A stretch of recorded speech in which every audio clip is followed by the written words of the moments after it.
Hello. So in the last session, we have already completed the introduction of professional image and etiquette. Now this is the first unit, which is PIE unit 1A, okay, wherein we are going to learn on personal hygiene. हम personal hygiene पे सीखेंगे. इस lesson के objectives क्या है?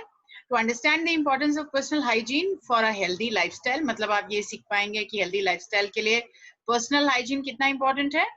Factors जो describe करते हैं एक अच्छे पर्सनल हाइजीन को, और पुअर हाइजीन के कॉजेस क्या होते हैं और उसकी रेमेडीज क्या होती हैं. ठीक है, आपके सिलेबस का पार्ट है. और so this is personal hygiene part 1 that we are going to do. Importance क्या है पर्सनल हाइजीन की? हम सबको मालूम है कि बहुत इंपॉर्टेंट है एक अच्छी हैबिट कल्टीवेट करना, गुड पर्सनल हाइजीन की हैबिट कल्टीवेट करना. पर्सनल लुक्स हमारी लगती कैसी, हम स्मेल कैसे करते हैं, हम पिछले सेशन में भी सीख चुके हैं. 55% हमारा इम्पैक्ट जो है वो हमारा फर्स्ट इंप्रेशन जो है वो हमारे लुक्स से या बॉडी लैंग्वेज से या हमारे स्पेल से पड़ता है, हमारी ओवरऑल अपीयरेंस से पड़ता है. 55% जो कि आपका नॉन वर्बल कम्युनिकेशन का भी हिस्सा है. ठीक है, बॉडी लैंग्वेज. आई केयर, अब आई केयर की बात होने वाली है. आई केयर में we use our eyes to communicate our true emotion, whether it is happiness, anger, sincerity और डिसलाइक. आंखें जो हैं वो बहुत इंपॉर्टेंट जरिया है आपकी कम्युनिकेशन स्किल का, स्पेशली नॉन वर्बल कम्युनिकेशन. ठीक है, eyes account for 60 to 70% of your non verbal communication, because आपका एंगर, आपकी खुशी, आप सिंसियर हैं या नहीं, आपके लाइक्स डिसलाइक्स सारी आपकी आंखों से पता चल जाते हैं.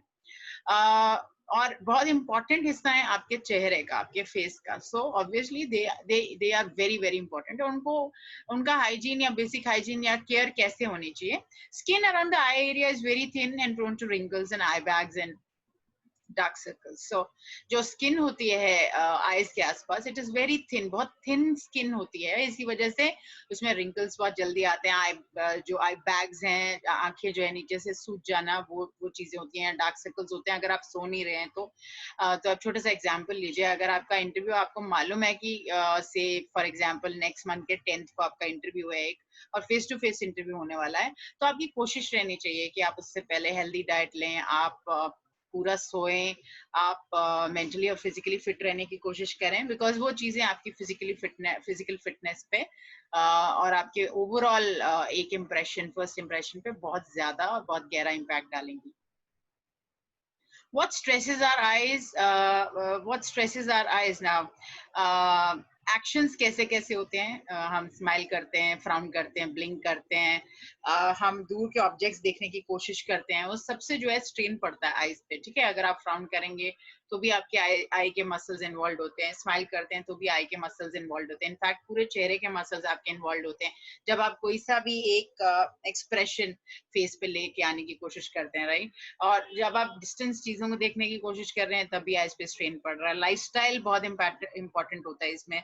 आपने पीछे काफी न्यूज सुनी होगी, अभी भी वो काफी इंपॉर्टेंट आज की तारीख में तो बहुत इंपॉर्टेंट हो गई है वो, बिकॉज बच्चे ऑनलाइन सेशंस ले रहे हैं. बच्चे जो हैं स्कूल्स में या कॉलेजेस में भी ऑनलाइन सेशंस जो हैं उनके बढ़ गए, तो उनका स्क्रीन टाइम बढ़ गया. स्क्रीन टाइम बढ़ने की वजह से उनका आईज पे जो है इफेक्ट आना, that is very very obvious. ठीक है, सो प्लेइंग कंप्यूटर गेम्स, कंप्यूटर पे गेम्स खेलना या मोबाइल पे गेम्स खेलना. फॉर एग्जांपल आज today you have all the games available on your mobile, आपके मोबाइल पे सारी गेम्स अवेलेबल होती हैं. या एनवायरनमेंट के फैक्टर्स कौन से होते हैं जो आपकी आईज को स्ट्रेन करते हैं. पोल्यूशन हो सकता है जो कि आपके आईज को स्ट्रेन करता है. अगर आपने देखा हो दिल्ली में जब पीछे बहुत ज्यादा पोल्यूशन था तो आईज जो है वो लोगों की जल रही थी, कंप्लेंट्स आ रही थी कि हमारी आंखें जल रही हैं, right. What was the cause of pollution? Only air pollution. Cigarette smoke करते हैं अगर कुछ लोग तो उनकी आईज जो है उस पर इम्पैक्ट जाता है. Now, causes of wrinkles, dark circles, and eye bags. What are the causes of wrinkles and dark circles and eye bags? So, lack of sleep. आप पूरी नींद नहीं लेते हैं. जब आप जितनी नींद लेनी चाहिए, between 6 to 8 hours of sleep is very very important आप लोग के लिए. तो अगर आप उतनी भी नींद नहीं ले रहे हैं तो आपकी आंखें थकी हुई दिखाई देंगी, रिंकल्स बहुत जल्दी आना शुरू हो जाएंगे, बिकॉज आप उन मसल्स को रेस्ट दे ही नहीं रहे हैं बिल्कुल भी. हेरिडिटरी फैक्टर भी होता है. कुछ लोग के अगर हेरिडिटरी फैक्टर या फैमिली में ही है तो उनको बहुत जल्दी आई बैग्स हो जाएंगे या बहुत जल्दी रिंकल्स आ जाएंगे आई एरिया के आसपास. एजिंग प्रोसेस एक नॉर्मल प्रोसेस है, अगर आपकी एज बढ़ती जाएगी या जैसे आपकी एज बढ़ती है वैसे आपके मसल्स जो हैं वो वीक होते हैं और उनमें रिंकल्स या आई बैग्स या डार्क सर्कल्स जैसी जो है चैलेंजेस वो आने शुरू हो जाते हैं। वाटर रिटेंशन की एक मेडिकल प्रॉब्लम होती है जिसमें आपकी बॉडी वाटर रिटेन करना शुरू कर देती है।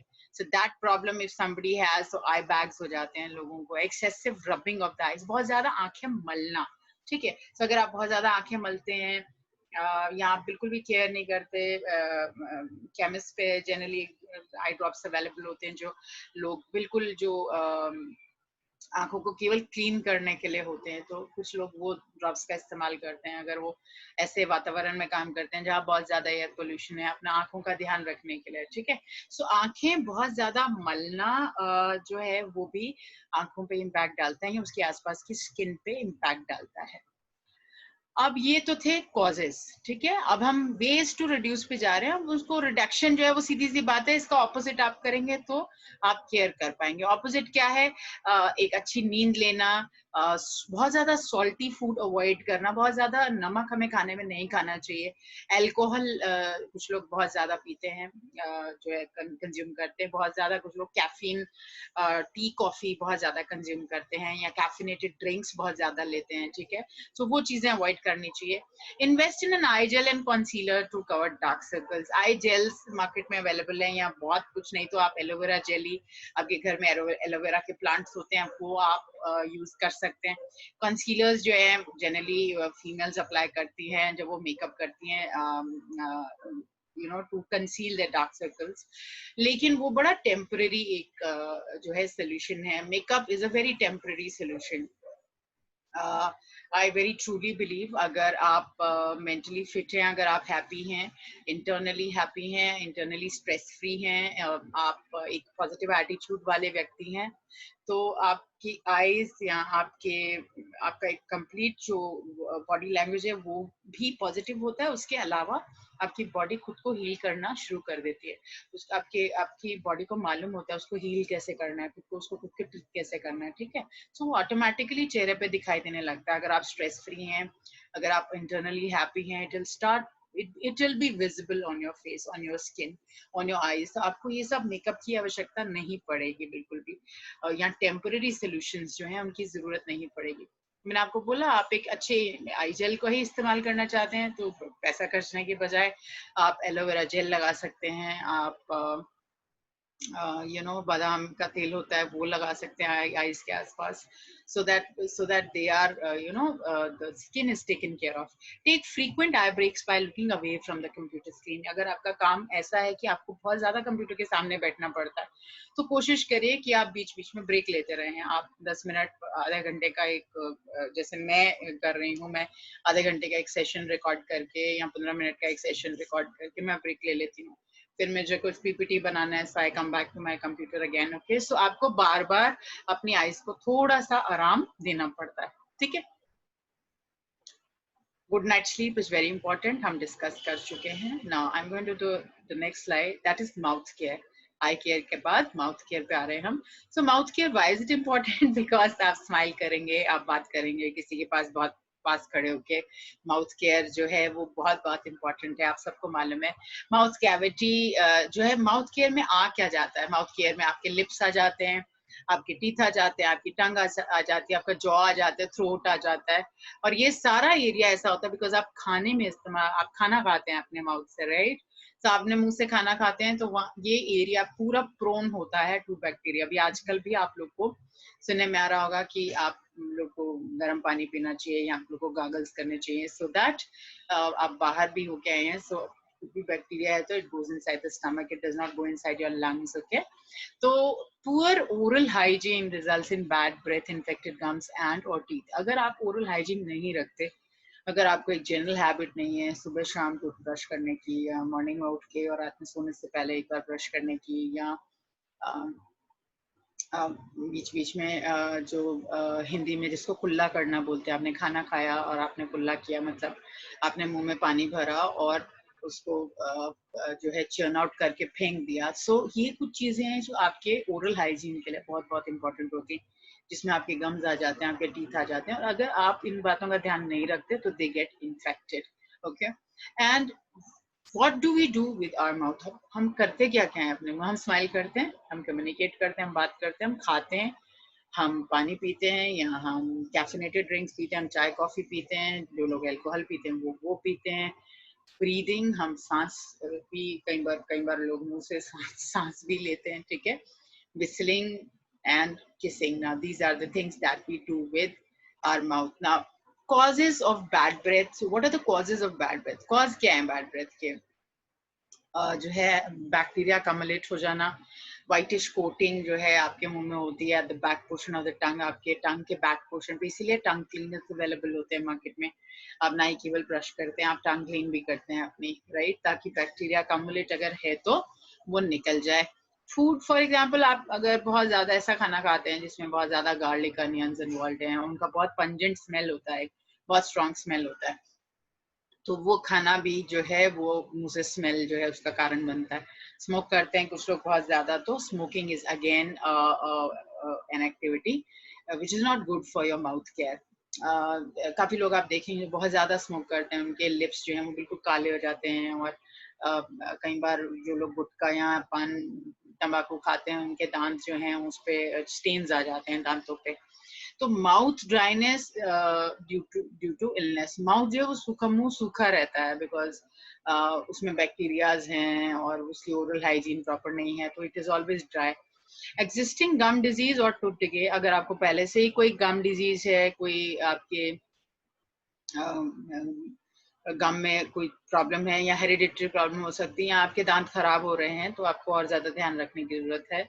Speaking over a long period of time without drinking water, अगर आप बहुत लंबे समय तक बोलने का काम करते हैं और आप पानी नहीं पीते तो भी जो है it's not good. You should always keep drinking water. अगर आप कोशिश करिए, अगर आपका बहुत ज्यादा बोलने का काम है या कम्युनिकेशन का काम है, तो आप गर्म जो है या कोसा पानी जो है उसको कंज्यूम करने का कोशिश करिए, बिकॉज आपका बोलने की वजह से आपका गला ऑलरेडी गर्म होता है, and you should not be drinking cold things after that. So causes of bad breath, ये कुछ कॉजेज हैं। अब हम इसके आगे चल रहे हैं, अब इनको रिड्यूस करने के तरीके क्या हैं और क्यों जरूरी है ओरल केयर। प्लीज, आप किसी इंटरव्यू में जाते हैं तो आपकी ब्रेथ अच्छी आनी चाहिए, आपके मुंह से स्मेल अच्छी आनी चाहिए, सीधी सी बात है, आपके दांत स्टेंट नहीं होने चाहिए। आप लोग पहचान लेते हैं, जो लोग एक्सपीरियंस होते हैं, कि अगर आप स्मोक करते हैं या आपका ओरल हाइजीन नहीं है तो लोग दूर से पहचान लेते हैं। प्लीज, जो और एक्सपीरियंस लोग ही आपके इंटरव्यूज लेंगे कल को, तो बहुत इंपॉर्टेंट है कि oral hygiene, mouth care, eye care, जैसे हम पहले बात कर चुके हैं, इन चीजों पे ध्यान दिया जाए। Ways to reduce, practice good oral hygiene habits, हमेशा प्रैक्टिस करना चाहिए good oral hygiene habits. Oral is mouth related. सुबह शाम आप जो है ब्रश करिए, या जो है टंग क्लीनर से अपना टंग साफ रखिए। ड्रिंक प्लेंटी ऑफ वाटर, बहुत ज्यादा पानी पीने की कोशिश करिए, अभी वैसे भी गर्मी, आपको पानी खूब पीना चाहिए to keep the mouth cavity moist, जो मुंह है उसको मॉइस्ट रखने के लिए। Visit the dentist regularly. हमें इंडियंस को आदत नहीं होती है डेंटिस्ट को रेगुलर विजिट करने की, बट मैं कुछ फॉरेन कंट्रीज की बात करूं तो वहाँ पे एक रेगुलर अफेयर है, लोग जो है हर 6 महीने में या हर साल में एटलीस्ट एक बार जो है अपना डेंटल चेकअप कराते हैं। बहुत इम्पोर्टेंट क्यों है? इसलिए इम्पोर्टेंट है कि हम लोग गाड़ियों की सर्विस जरूर कराते हैं टाइमली, क्योंकि उनके सर्विस स्टेशन से हमारे पास कॉल आने लगते हैं कि आपकी गाड़ी की सर्विस ड्यू है, आपके स्कूटर की सर्विस ड्यू है, आपके बाइक की सर्विस ड्यू है। लेकिन हम अपने बॉडी की जो एक ऐसी मशीनरी है जो परमात्मा, खुदा, अल्लाह, भगवान, जिसको भी आप मानते हैं, उसने हमें दी है, उसकी सर्विस की हम कभी कोशिश नहीं करते, ठीक है, और उसकी सर्विस भी उतनी ही इम्पोर्टेंट है।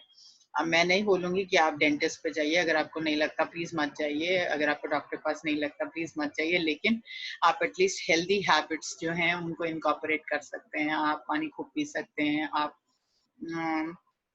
मेंटली खुद को फिट रखने के लिए कुछ एक्सरसाइजेस कर सकते हैं, ब्रेन गेम्स खेल सकते हैं, आप एक्सरसाइजेस कर सकते हैं, योगा कर सकते हैं, प्राणायाम कर सकते हैं, मेडिटेशन कर सकते हैं, अगर आप मेडिटेशन लाइक करते हैं तो, ताकि आप मेंटली और फिजिकली फिट रहें, ठीक है। तो ये पॉइंट है कि डेंटिस्ट जो हैं उनके पास रेगुलर जाना चाहिए। आई वुड सजेस्ट या आई वुड से कि मैंने 40 प्लस एटलीस्ट लोगों को जरूर साल में एक बार डेंटिस्ट के पास जाना चाहिए। या अगर नहीं भी वो जाना चाहते हैं तो कोशिश करनी चाहिए कि वो ओरल हाइजीन प्रॉपर मेंटेन करके रखें।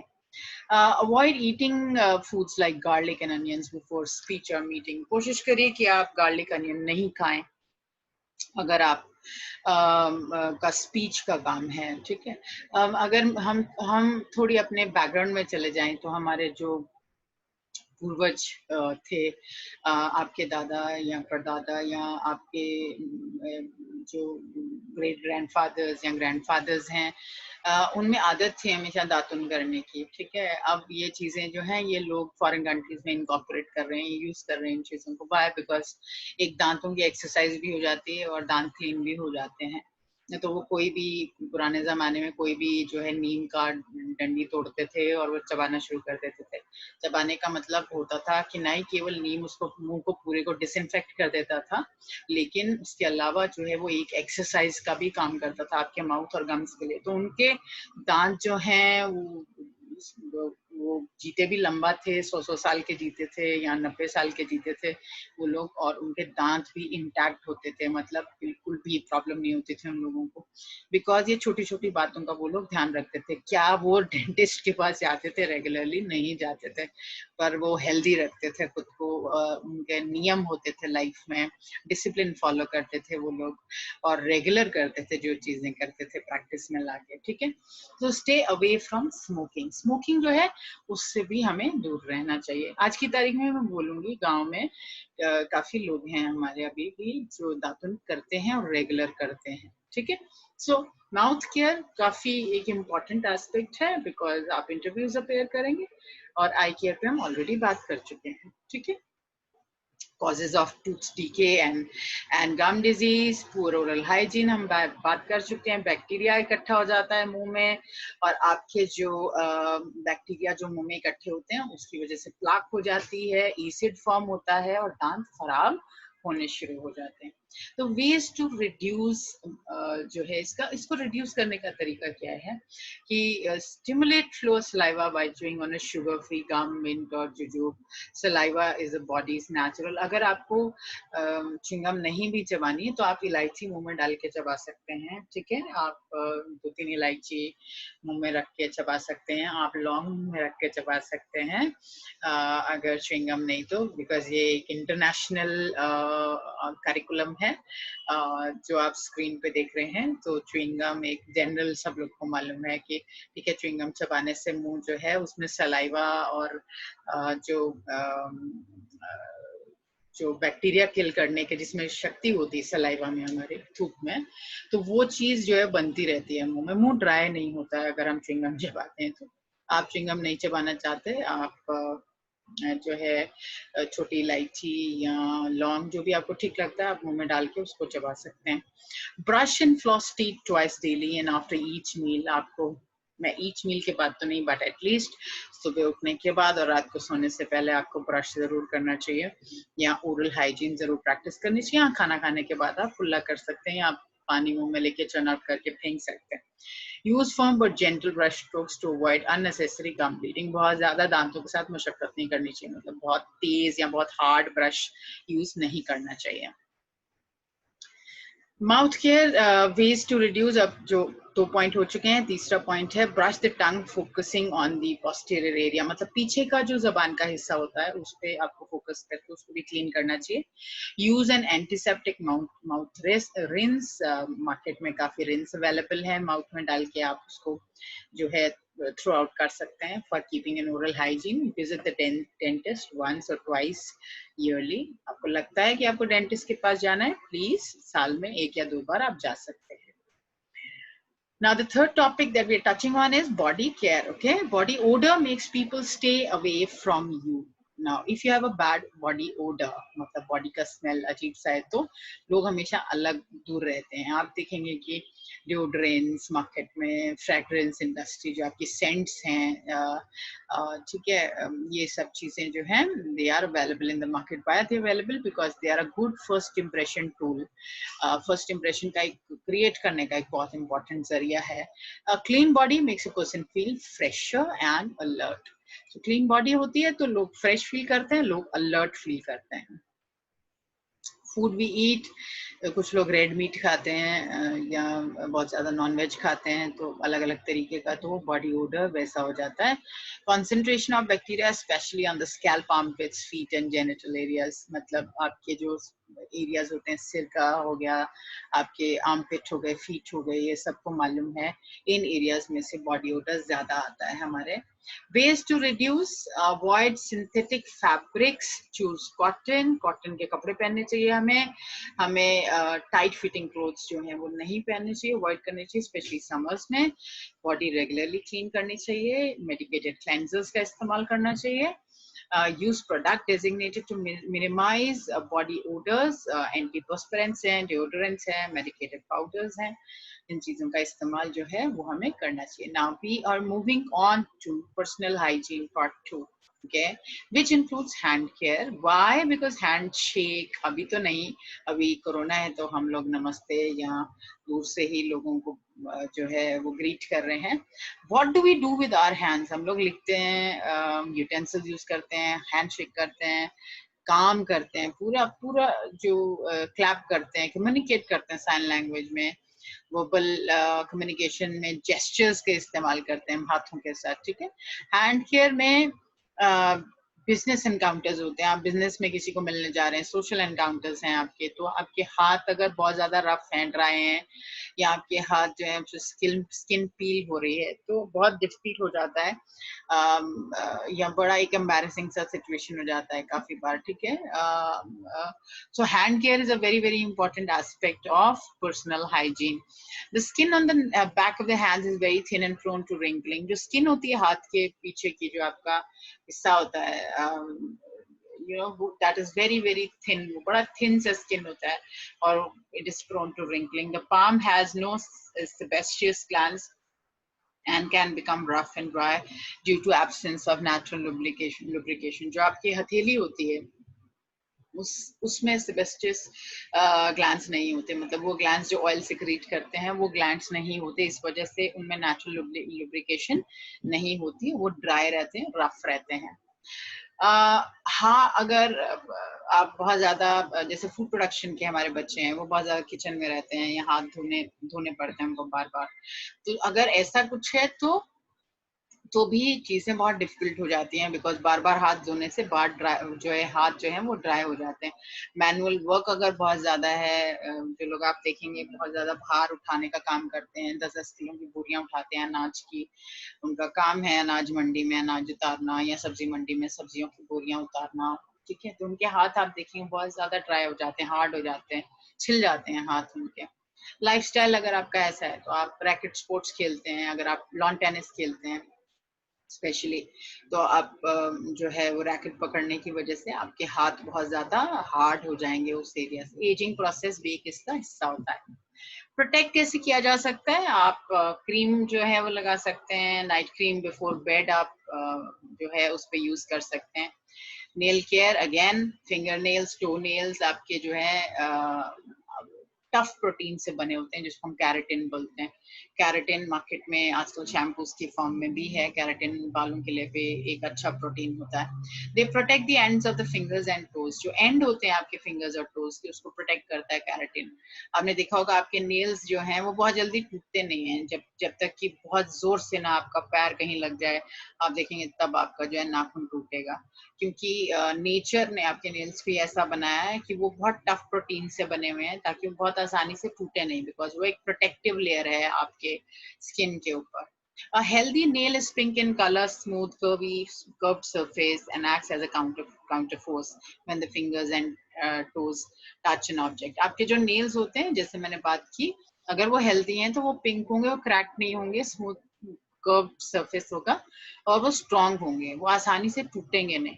लेकिन अगर आप बार बार हाथ जो है आपके पानी में जाते हैं, अगर आपका, जैसे मैंने बात की, हमारे फूड प्रोडक्शन के बच्चे हैं, उनका काम है बार बार हाथ धोना, बिकॉज वो किचन में काम करते हैं, और तो उनके नेल्स जो हैं वो, पहली बात तो वो नेल्स रखते ही नहीं है, लेकिन उनके आप नेल्स भी देखेंगे तो वो उनके हाथ भी बहुत सॉफ्ट हो जाते हैं और नेल्स भी सॉफ्ट हो जाते हैं, बिकॉज वो ज्यादा पानी में रहते हैं उनके nails. So nails can be affected by age, health and condition and diet. तो एज भी अफेक्ट करती है, हेल्थ अफेक्ट करती है, कंडीशन अफेक्ट करती है, डाइट अफेक्ट करती है, हर चीज को करती है. They are also reflection of how well groomed a person is. तो नाखून ये भी बताते हैं कि एक व्यक्ति कितना वेल ग्रूम्ड है. ठीक है. Ingrown piling, brittle nails. Brittle मतलब क्रैक नेल्स होना, पीलिंग मतलब नेल्स जो हैं वो टूट रहे होना बीच में से. इनग्रोन नेल्स होते हैं जब आपके नाखून जो है वो आपकी स्किन में ही धंसना शुरू हो जाते हैं. That is a very bad condition. कई बार लोगों को ऑपरेशन करवाना पड़ता है इसकी वजह से. ठीक है. इनग्रोन नेल्स जैसे आप देख रहे हैं, देखिए आपका जो नाखून है, to nails should be cut straight across and filed smooth. सीधा हमेशा हमें नाखून को काटना चाहिए. लोग क्या करते हैं, सीधा काटने के बजाय वो साइड से भी ऐसे बीच में काट देंगे, इधर से काट देंगे. ठीक है. तो उसकी वजह से होता क्या है, कभी कभी आपका जो पैर का स्पेशली अंगूठे का जो नाखून होता है वो आपकी स्किन में जाना शुरू हो जाता है, which is a bad condition, जिसकी वजह से ऑपरेशन भी करवाना पड़ता है काफी बार लोगों को. ठीक है. सो nail grows into the skin causing redness. जैसे मैंने बताया कि नेल जो है वो आपकी स्किन के अंदर धंसना शुरू हो जाता है और स्किन जो है वो पूरी रेड हो जाती है. उसमें जो है ऑपरेट करके कई बार निकालना पड़ता है, इतना ज्यादा खराब सिचुएशन हो जाता है. So do not trim nails too close. नाखून बहुत करीब से नहीं काटने चाहिए. नाखून चबाने नहीं चाहिए प्लीज. मुंह में नाखून कुछ लोग चबाते रहते हैं, उंगली मुंह में डाल के. इंटरव्यूज भी होंगे जब वो स्पेशली बहुत ज्यादा टेंशन में होते हैं, स्ट्रेस में होते हैं, तो कुछ लोग अपने नाखून चबाने शुरू कर देते हैं. और लोगों को, जो लोग जानते हैं, जो लोग एक्सपीरियंस्ड हैं, इंक्लूडिंग भी, उनको पता चल जाता है अगर वो इंटरव्यूज ले रहे हैं या अगर वो मिल रहे हैं किसी से कि ये व्यक्ति अपने नाखून चबाता है, क्योंकि वो अलग से दूर से दिख जाता है उसके हाथ. ठीक है. Do not trim nails too close. बहुत क्लोजली नाखून नहीं काटने चाहिए. Trim finger nails rounded. आपके जो फिंगर नेल्स हैं उनको आपको राउंड काटना चाहिए. जो टो नेल्स हैं उनको सीधा काटना चाहिए. मतलब हाथ के जो नाखून है आप उसको गोल काटना चाहिए या राउंडेड शेप में काटना चाहिए. और आपके जो टो नेल्स हैं, पैरों के जो नाखून है, उसको बिल्कुल सीधा काटना चाहिए. Leave cuticles alone as this forms a protective. Cuticle मतलब साइड पे जो स्किन होती है उसको छोड़ दीजिए प्लीज. उसको मत निकालने का कोशिश करिए, बिकॉज वो एक प्रोटेक्टिव लेयर है जो आपके नाखून में इन्फेक्शन नहीं होने देती. That is natural. जो हमें क्यूटिकल्स है उनको रिमूव नहीं करना चाहिए. कई बार कुछ लोग जो पेडिक्योर या मैनिक्योर करवाने के लिए जाते हैं या करवाते हैं, उनमें भी जो पेडिक्योर या मैनिक्योर कर रही होती हैं फीमेल्स, उनको भी इतनी जो है वो एक्सपीरियंस नहीं होता कि, और वो क्यूटिकल्स भी निकालने की कोशिश करती हैं कई बार, which is wrong. Okay, seek a doctor's advice for pain caused by ingrown nails. अगर आपके नाखून, जैसे हमने पिछली स्लाइड में देखा, अगर स्किन में धंस रहे हैं तो आपको डॉक्टर के पास जाना चाहिए इससे पहले कि वो इन्फेक्शन में बदल जाए. डाइट डेफिशिएंसी दिखाता है अगर आपके नाखून ऐसे हैं तो, जैसे पिक्चर में दिख रहे हैं, ब्रिटल पीलिंग नेल्स, नेल टूट रहे हैं. ऑयल अप्लाई करते हैं लोग, नाइट क्रीम्स अप्लाई करते हैं, ऑयल मसाज करते हैं. बैलेंस डाइट लेनी चाहिए. मिल्क या चीज होना चाहिए, प्रोटीन रिच डाइट होनी चाहिए. नेल इन्फेक्शन क्या चीजें कॉज करती हैं? ट्रॉमा. अगर बहुत ट्रॉमा मतलब बहुत जबरदस्त चोट लगी है, बहुत लंबे समय तक रनिंग जो है करी है किसी व्यक्ति ने अंडर साइज शूज पे, मतलब उसके साइज के जूते ही नहीं थे या जूते अनकंफर्टेबल थे, और वो जूते पहन के वो व्यक्ति भागता रहा काफी लंबे समय तक, तो वो ट्रॉमा कॉज करता है. डैमेज हो जाते हैं नाखून से. certain drugs, अगर drugs does not mean drugs means दवाइयाँ अगर कुछ लोग ने ली हैं ऐसी, तो उनके साइड इफेक्ट होते हैं कई बार कुछ दवाइयों के.